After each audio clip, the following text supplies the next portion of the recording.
Salut à toutes et à tous et bienvenue, j'espère que vous allez bien. Je reviens avec un petit peu de retard, mais je reviens quand même, comme promis, avec ma lecture de Sans faille de Valentin Musso. J'ai pas mal de retard là dans mes chroniques, vous allez voir dans les jours qui suivent, je pense que vous allez avoir une vidéo par jour. Enfin bref, c'est pas grave. Donc là, c'est l'histoire de quatre amis, Romuald, Théo, Dorothée, David et Juliette, 5 amis, pas 4, excusez-moi, qui vont se retrouver pour une randonnée dans les Pyrénées. Donc ils sont invités par Romuald dans un chalet de luxe, puisque Romuald est celui des 5 qui a vraiment le mieux réussi dans la vie.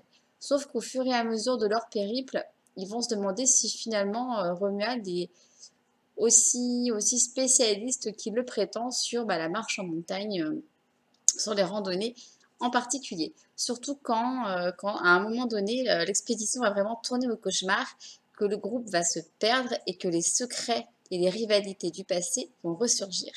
Jusqu'à un drame. Quel est le drame? Vous le saurez en lisant ce livre.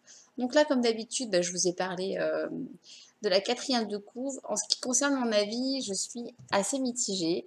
J'ai pas eu un coup de cœur pour ce livre. Je me suis assez vite doutée de la fin. Mais j'étais pas sûre à 100% non plus. Et puis je me disais, même si c'est ça, j'ai envie de savoir comment on en arrive là. Donc en fait, l'auteur arrive quand même à installer une intrigue qui nous donne envie au fil des chapitres de savoir ce qui se passe juste après.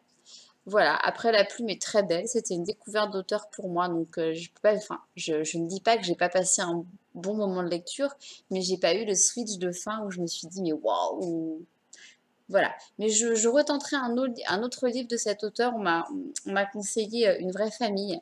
Donc je verrai, je me le procurerai et je vous en reparlerai.